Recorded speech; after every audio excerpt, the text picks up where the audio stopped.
guys, welcome back to my channel. My name is Cherie. If you're new here, thank you for clicking on this video today. Guys, I feel like I haven't talked with you guys in a long time. I'm in the process of moving to a new apartment, so yeah, my life in my apartment right now is a little bit crazy.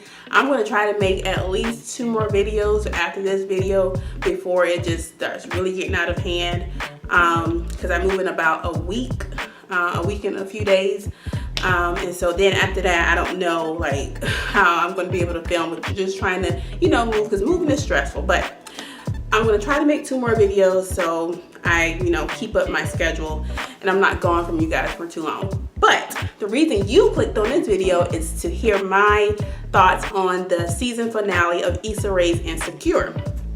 Okay, so like I said, I reviewed this show I think maybe 2 times before, and after each episode it's gotten better. Like the first episode I was like, I liked it, but I didn't like it that much. But it has really grown. It's really gotten much better. And the season finale just blew people's minds, especially men. But first, I want to address, I want to talk about Molly and Issa's relationship. I was so happy to see them mend that back together. But they were on a girls' trip, I believe, to celebrate one of their friends' birthday.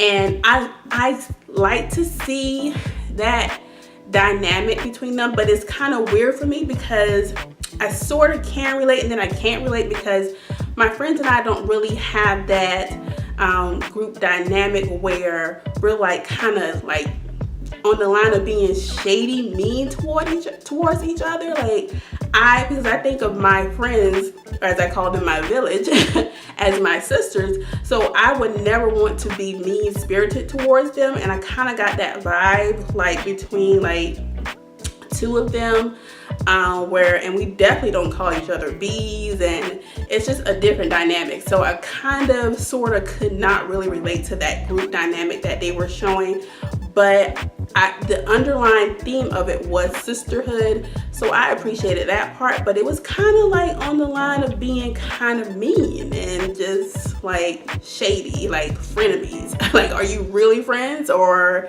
are you just associates?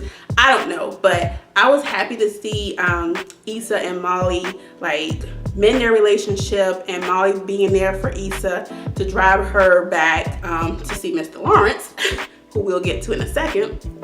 But I would never, if my friends say, oh, I need to be somewhere and it's 2 o'clock in the morning, okay, where are we going? I don't care how mad I get if we're to that point where I'm gonna let you get on the road by yourself at 2 o'clock in the morning. No, girl, we're going together. So I was happy to see that Molly was there. She put her pettiness or whatever they had going on to the side just to be there for her friends. And I love sisterhood. I love seeing women support each other. So I was just happy they mended their relationship. Now on to Mr. Lawrence. So as you know from the previous episode, Lawrence found out that Issa had cheated. And in my previous video, I said Issa was dead wrong for cheating. There's no excuse for it. It was wrong. Now, so Lawrence, being a man, he goes to the strip club with his friends, and first he's speaking with his friend and they're having a conversation, and then they decide to go to the club, and they end up at the strip club, where he ends up with the stripper in the back room, and whatever nastiness goes on back there, where I guess you can actually pay for sexual favors now in the back. I don't know.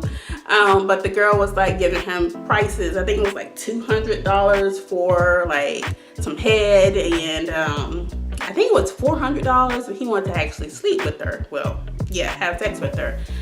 So we didn't really know at that point whether he was going to go with it or not. So fast forward to Issa going home, Molly dropping her off, and before that, we did find out that Lawrence decided, I guess, not to do that, because he called Issa. Yeah, I'm skipping around.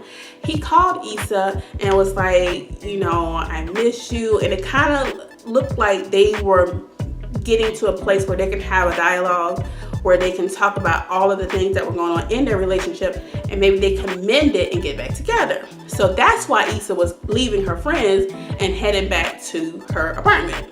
So we see Lawrence gets home first, and he is just looking around.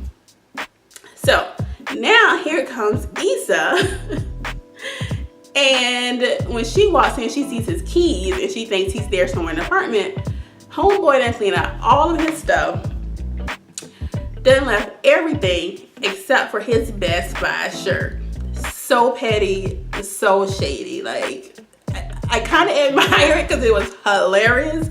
But that was like, Issa was wrong, but that shirt just took it. And then for just the big explosion, we see Lawrence, and I told y'all in my previous video, click on it here so you can see me talking about it, that homegirl was just waiting on the side for her chance, and lo and behold, they cut to the scene and he is giving her the business, like the business, girl, all of it, not part of it, all of it. Like, I really think they were having sex. I don't think that was acting, because if they were acting, I need to figure out like how stuff was working, because that was amazing. Like, where was his penis? Like, he was really giving it to her. So Lawrence was going, and he ended up cheating too. Now, Twitter had a field day. Like, Negroes were like shouting like the Super Bowl was just on and their team won, and they had like a Lawrence beehive.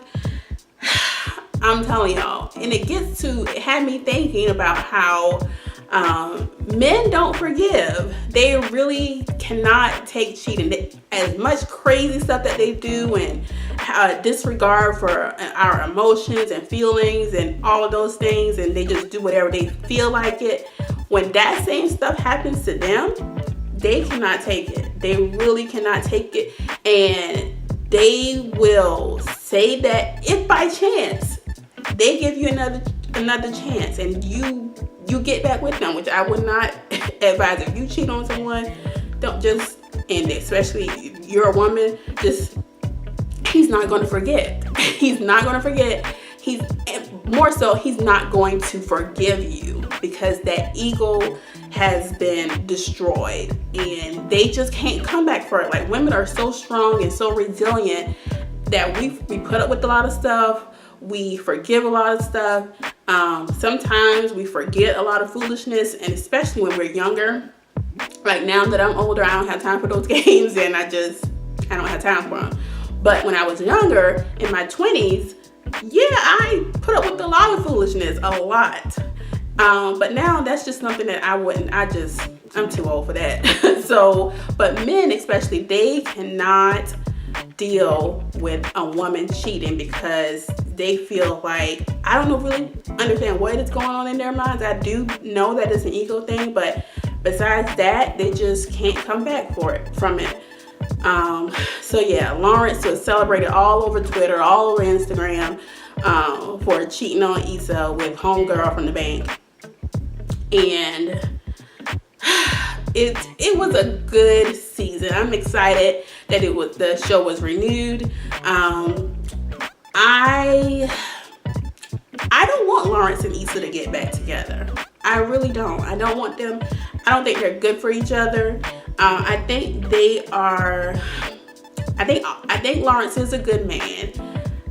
He just needs to be with the right woman. I do feel like he might be broken now, because all it takes is one woman to break a man, and then he is like whole town and dog for life. I hope he can bounce back from it and go back to the man he used to be.